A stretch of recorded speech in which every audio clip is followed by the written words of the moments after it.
This is a podcast about one woman's mission to help entrepreneurs and business owners write better business books. Each week, we tackle your writing excuses, because there are excuses too, and help you beat the blank page of doom so that you can write the book that'll grow your life and your business. Now here's your host, Vicky Fraser. Hello and welcome to the 1000 Authors Show. My name is Vicky Quinn Fraser. I'll be your host for this evening, or morning, or day. And this is my husband, Joe. Hello. Hello. How you doing?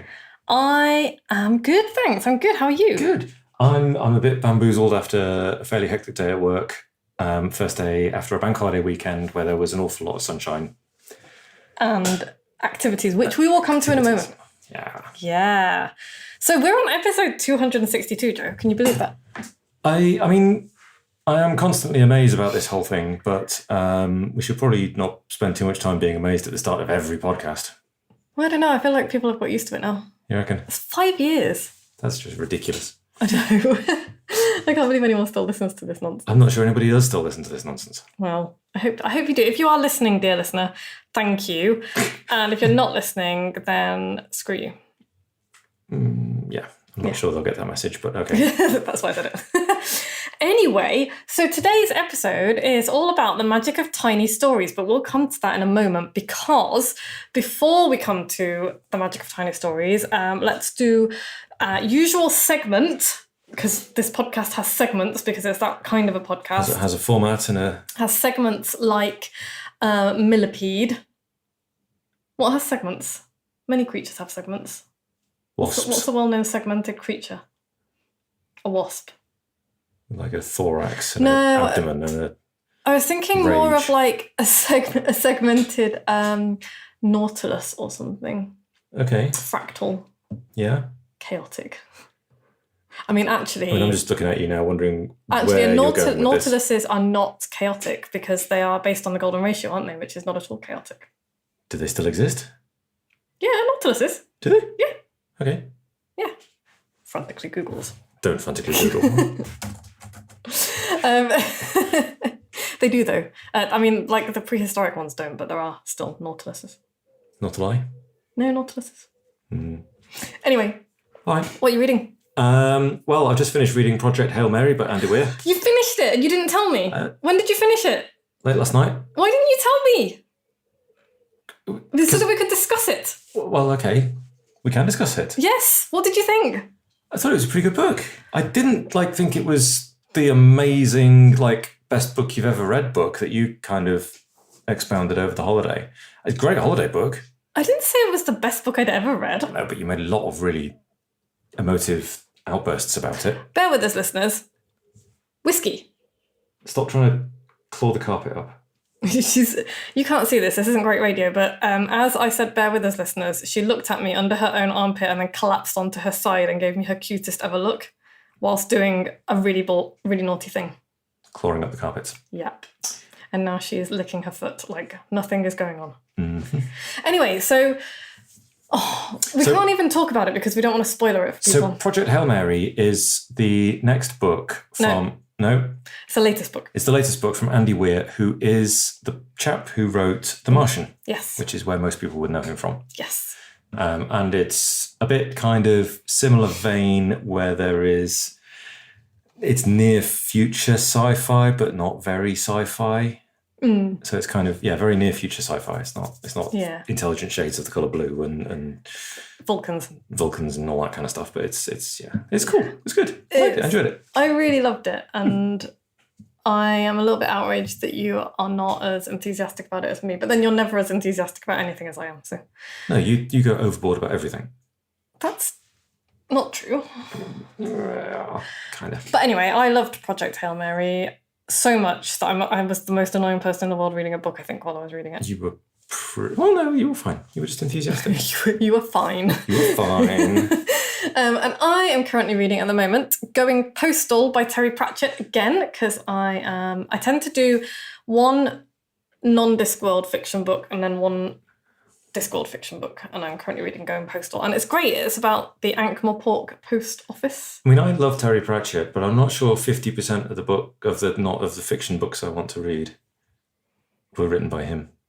Well, no, I mean, that's not like my rule for life. As in, like, I go through phases, like I'm currently going through rereading all the Discworld books phase. Oh, okay. But, like, I'm not just going to start again from the beginning as soon as I finish all of the ones I've read. Really? Will you, though? No, probably not. Because there's too many books in the world, Joe. That's what I mean. There's too many books. I'll come back to it in a few years, though, for sure. But yes, I love it because, as always, Terry Pratchett has much social commentary to make on the nature of business and business people and con men and bro marketers, basically. He has a lot to say on the subject of bro marketers, although that's not what he calls them. We're both staring at Whiskey right now because she is being just about the cutest she has been ever. And She's absolutely collapsed in the heat. She has collapsed in the heat because it is quite hot today. It's been 24 degrees. It's been great. Anyway, my non-fiction book that I'm reading is Anti-Fragile by Nassim Nicholas Taleb. Okay. Yeah, and I have actually not started it yet, so I couldn't tell you what it's about. But the reason I'm reading it is because somebody that I really like, actually, the person who you're going to meet in the next episode of the podcast, quoted a quote from the book, and I was like, oh, that's a great quote. I love that quote. Where did that come from? And it came from this book, so I was like, right, I'm going to read it. So I'm now reading, I'm about to start reading Anti-Fragile by Nassim Nicholas Taleb. Cool. So I wrote with, it's a hefty old book, so I know that I'll be reporting back on that in 3 weeks during the next podcast. It's going to probably take me that long to read it. But yeah, and this week at Casa Dingle, we have had a very exciting weekend, a very busy weekend. My mum and dad very kindly donated, how many paving slabs? Something close to 100. Yeah, about 100 paving slabs because they were doing their garden. And they're like, do you want these? And we were like, ooh, yeah, because we've basically had a big shitty mess in our courtyard. It's just been gravel and mud and just crap dumped everywhere because that's what happens when you have a messy piece of ground. And so this bank holiday weekend, we have spent 2 days and a bit putting down a new patio, and it looks amazing, doesn't it? It's probably not the patio that is going to last for the next 40 years. Nope. It's, you look online about how to lay patios, and it's all, I would dig down 8 inches and put down hardcore and use a vibrating plate to whack it. We didn't do any of that. Didn't do that. We just laid a couple of inches of sand and then slapped some slabs on it. Yeah, so we levelled the ground, then we threw some sand on it to get it more level. Levelled the ground, I'm doing air quotes. Yeah, more or less levelled the ground, threw some sand on it, raked it all over, dropped some slabs on it, got them all level-ish. Yeah, and we've got a bunch more stuff to do before that becomes the beautiful patio of joy, but it's fab. We're really pleased with it, aren't we? It really makes a difference, yeah. Yeah, we really love it. It's just a delightful place to be now. Yeah. So I've got some paint on order. I'm going to paint a bathtub. We're going to build a beautiful table and benches out of reclaimed scaffolding boards and hairpin legs, which are arriving tomorrow. And yeah, it's going to be good. And that was a tiny story, people. It wasn't a great tiny story. It was not a great tiny story, to be honest. But that does segue uncomfortably and clunkily into today's topic, which is the magic of tiny stories. Okay. Yay! Because I have been reading just a lot of everything, as I do, but particularly recently, a lot of Sean of the South's writing. Sean of the South. Sean Dietrich. Hi, Sean! Hi, Sean. He follows me on Instagram, so he might hear this. You might. Yeah. I was super chuffed when he started following me. And then he liked everything that I had written in the last few weeks. And I was like, shit, what kind of bullshit have I been writing about? And the reason he is following me, by the way, is because I wrote a little story about him and tagged him in it because I am that kind of audacious hussy. But he's awesome. He's a wonderful writer. He is, in fact, one of my favourite writers. And he writes about nothing at all dramatic, really. Just people in their little ways. And I've read a few of his stories out to you, haven't I? Yeah. And they are just wonderful, aren't they? Just really nice, yeah. Yeah. And most of them make me cry because that's what he does. That's what good writing should do. It should move you. So yes. And the reason that I wanted to talk about this is because these little stories and the little things that make up our everyday lives that we think are dull and boring and everyday, they're even the big stories about those things, even the big stories with the big dramatic Hollywood blockbusters. So take Project Hail Mary, right? Right. Which is about, the end of the world. Yes. And all the rest of it. But it's not really. That's just the kind of... It's really about friendships. That's the premise. It's about friendship and loneliness and courage and all of the everyday things. And that's why, and like Joe put the book down partway through and he was like, has just happened. And I was like, I know. And that was at the point where I put the book down and was like, I'm not sure I can read on. And it's because it wasn't really like a big dramatic plot point, but it was a relationship thing in the book. And it was just like, oh my goodness. And so that's what matters. But we can find those things anywhere. We don't need to go looking for big Hollywood blockbusters and big dramatic, Armageddon type films and the Avengers for what is really important in storytelling. Which is good, because most of us are not the Avengers. Most of us. Yes, I am. My secret identity as Chaos Girl. What's your secret power? Superpower, even. My secret superpower. Secret superpower. It's like, how a butterfly can flap its wings and then cause chaos on a different part of the continent?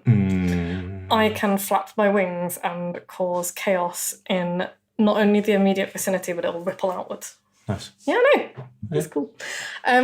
So today we are talking about how to find the little important things that make up the really important stories. We're going to talk about how to do that, but more importantly, we're going to talk about why we should do that. Okay. If we want to write and if we want to connect with people. Is that okay with you, Joe? That is fine by me. Good. Okay, so let's start with why our focus on the dramatic is a problem. I know we've talked about this before, right? It's quite a long time ago, though, because we didn't do a podcast last week. Oh, okay. But yeah, we have talked about, I've kind of touched on it before. I had a little rant, but that wasn't the focus of the episode.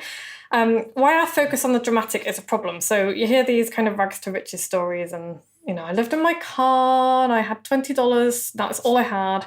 And then I took my last $20 and I turned it into $1 million. Right. That kind of thing. Those kind of very, very honest and truthful stories that are 100%. No. I mean, some of them are like Tony Robbins can... Actually, I probably shouldn't mention his name because he has a lot of money and he'll sue me into oblivion.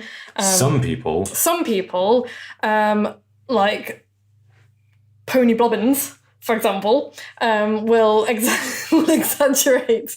Anyway, the whole hustle culture thing will say, tell a story and then massively exaggerate it and blah, blah, blah. And then there are other people who I know... and really like, and I know that they have like a rags to riches story. I know that they had like difficult upbringings and whatnot. And those stories matter as well because they should be told because they're crucial to the people who experience them. And they should be told because everyone's story should be told.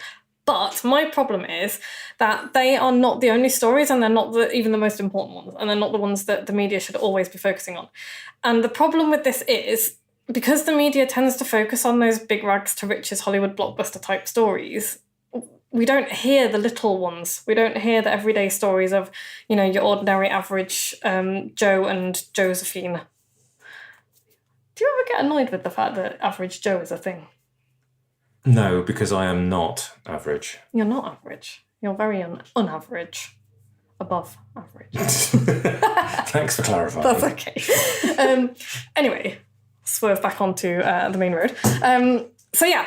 They kind of make us think when we're thinking about telling stories, and I hear this a lot from people. Oh, my story isn't interesting enough, and so this is a problem, and it's a problem as well because when all we hear is those kind of rags to riches, dramatic Hollywood blockbuster stories, we can't really relate to them either, especially if they're not told very well, because they don't pick up on the important bits. They focus on the loud and dramatic, and they don't focus on the little details. Yeah, explosions and spaceships. Explosions and spaceships, which are entertaining. And I get why they're focused on because they're shiny and loud. But, it means that if we don't have a rags to riches tale, we think that our story is not worth telling. And even worse than that, I think, we think that if we haven't come from like the world's worst experiences and we haven't got that kind of traumatic story to tell, and like I think we've all got traumas, but like the big traumatic stories to tell, then we can't possibly be successful or create anything beautiful. It's that whole real artists suffer. Yes, you've got to be locked in a garret and live on rainwater and pigeon feathers for months at a time, haven't you? Yeah, and it's not true. True artists, I mean, some true artists suffer. Of course they do, and we all suffer to a certain extent. But the idea that you have to spend your life in misery and woe, or you have to have experienced extreme misery and woe to create anything worth creating or create anything beautiful is not true, and it does all of us a disservice. And it's like, what? So beauty can't come from joy? And we know that to be true. We know that beauty can come from joy, and yet we still feel like, we have to have this, super dramatic, upsetting story to tell.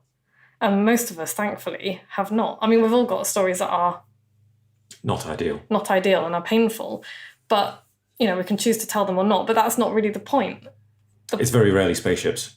It's very rarely spaceships. And it's very rarely, down to your last $5 living in a dumpster and, living on people's secondhand chips.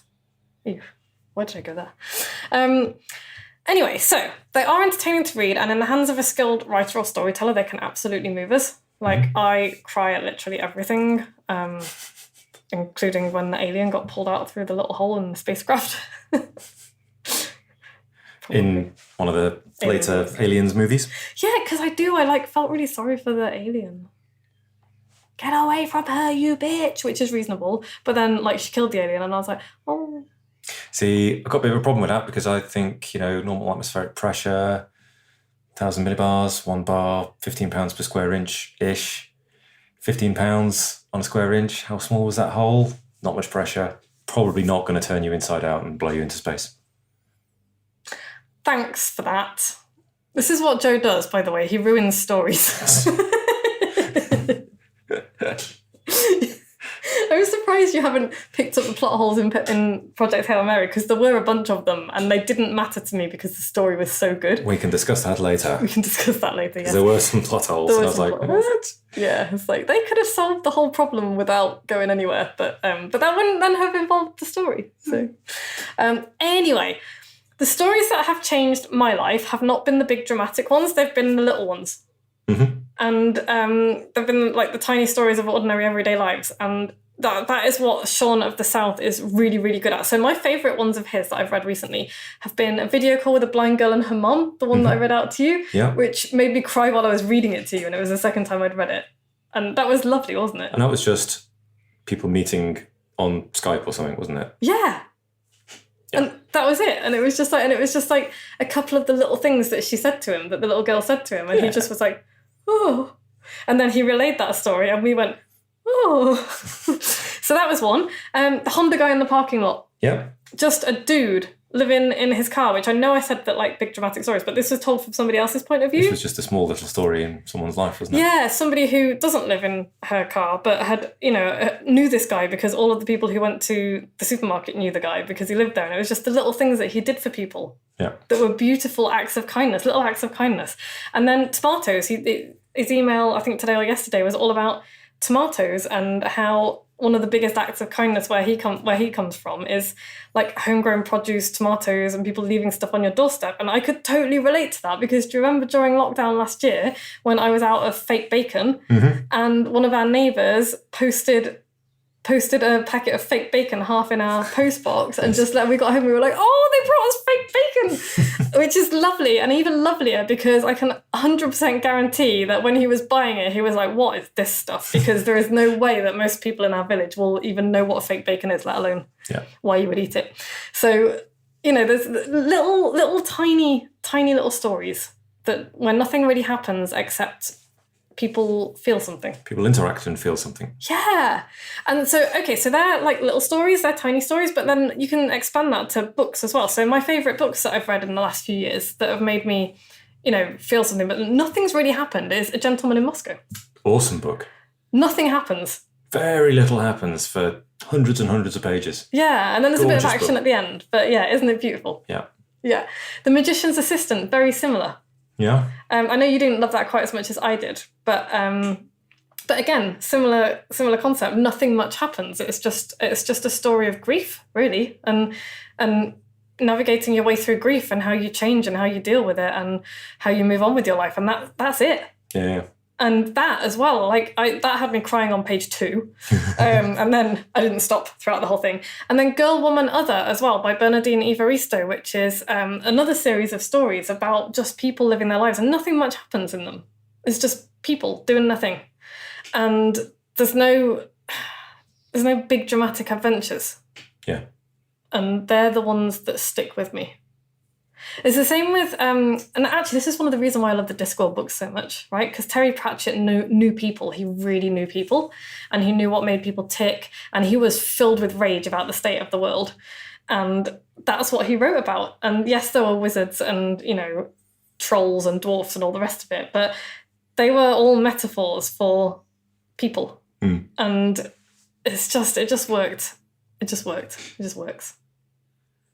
Small relationship stories. Yeah, little things.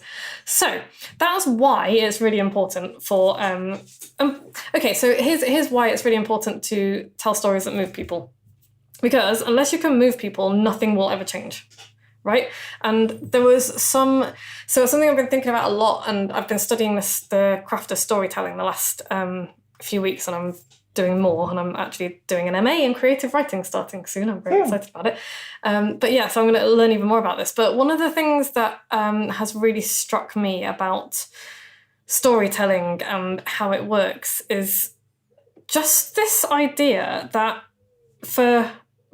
to get people to, it's not about changing people. It's about, and this was like a big revelation for me to kind of read in words, because we're told, right from when we start running businesses and when we start marketing businesses, we're told you've got to, it's all about changing people. It's about changing people's behavior. It's about changing people's beliefs. It's about changing people's thoughts and actions.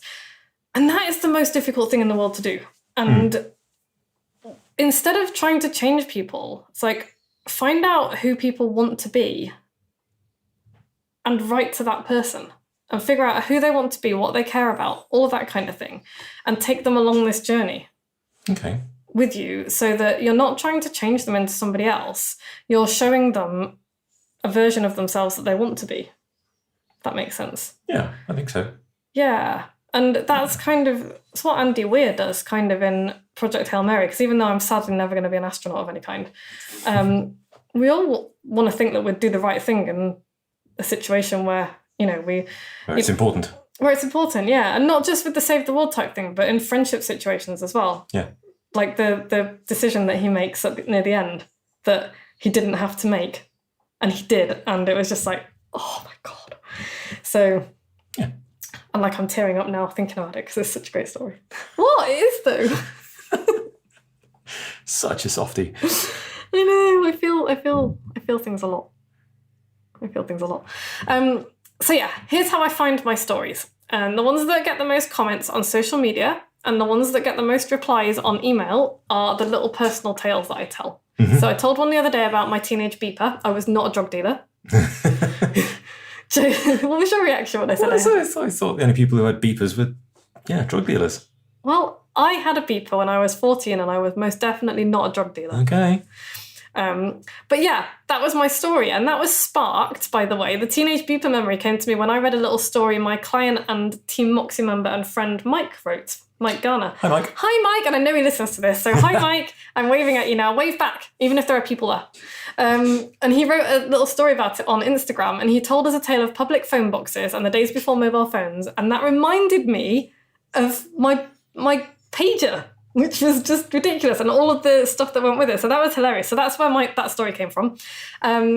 Our new patio I was talking about today, and got loads of emails from people being like, oh my gosh, that's a great story. And it's like, congratulations on how it looks lovely. And cool. The patio story came from the act of laying the patio, but also, and more than that, it came from the sense of wonder I feel every time I look at it, and that feeling of having built something with your own hands, Sure. And that kind of, oh my gosh, 2 days ago this wasn't here and now it is. And that's what I was really writing the story about. The patio is incidental. And people know that. People can understand that. So yeah. And then I wrote a story about stories because I love Sean Dietrich's writing so much, which is why he now follows me. Hi, Sean. Hi, Sean. And, that was sparked by that. So my advice to you is to get a notebook that is dedicated to noticing stuff, and then write stuff down that you notice, everything. Okay. Write down everything. Snippets of conversation, funny things your kids say, and I've got a funny story coming up about that as well when I get permission to tell it. Acts of kindness that you give or receive, because those are things that people will resonate with, and they'll read it and they'll be like, oh, and they'll put themselves in your shoes or the shoes of the person that you're talking about. Lines from books or movies. That's a great one.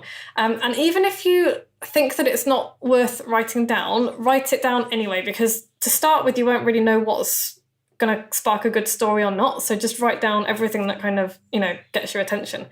And as you go on, as you write more ideas down in your notebook, you will start to figure out what's likely to be a good story and what isn't. And you'll never, ever run out of stories again. And this is just really, I've said this so many times, like collect stories is what I'm saying. Collect stories.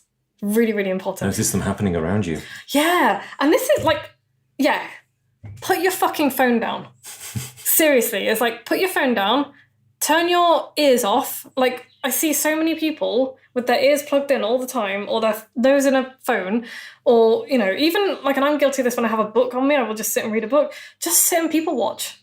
Listen to what's going on around you. Ask people questions about themselves. Allow yourself to not be entertained for 5 minutes. Yeah. And that in itself, on top of noticing the stuff that goes on around you and noticing the stories that surround us all the time, you will find yourself becoming more creative as well. I'm not saying get rid of your phone altogether, because that's clearly not going to happen, but just less of it. Do more things that make you not want to pick up your phone is one of the best pieces of advice I think I could ever give somebody. And then write what you feel, because ultimately that's all that matters. And then make other people feel things. What's the takeaway, Joe?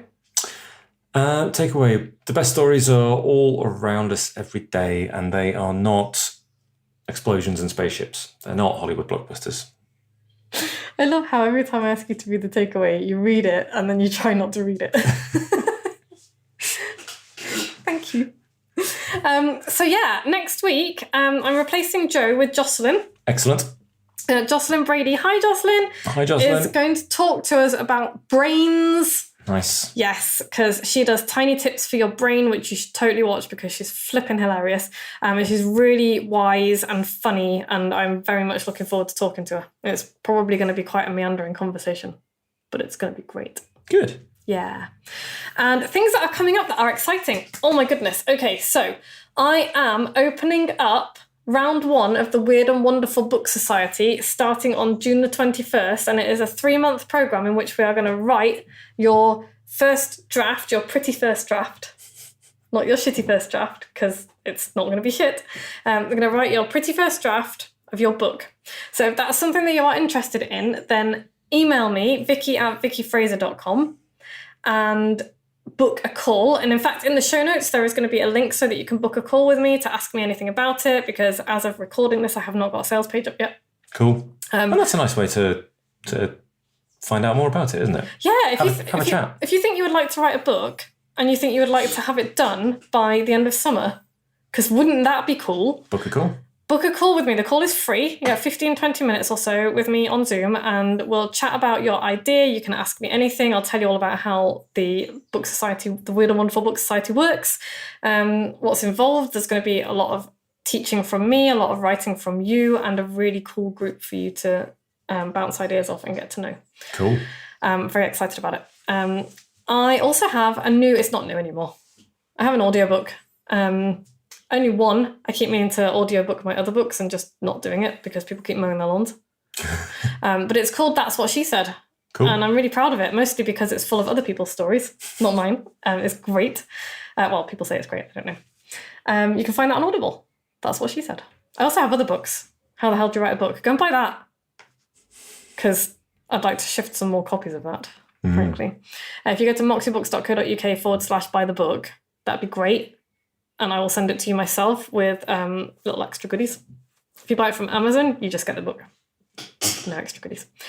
And if you've listened to every episode, email me with your postal address and I will send you a special superfan gift. If you've liked this podcast, go and subscribe wherever you subscribe. And leave us a review. 5 stars. 5-star review, 5-star rating, or share it with people. If you think other people would enjoy this nonsense, then send them to moxiebooks.co.uk/podcast. And on that note, I'm going to go and play on my trapeze. Excellent. Thanks so much, Joe. No problem at all. TTFN, everyone. See you next week. Bye. Thank you for listening. See ya. Thanks for listening. You can find links and show notes on the website at moxiebooks.co.uk/podcast, where you can also sign up for the best daily emails in the multiverse and find loads of free resources to help you write your book. We'll be back the same time next week with more tales from the book writing trenches and the latest on what the tiny sheeps have been up to. Okay, stop recording now. Can't. I don't know how.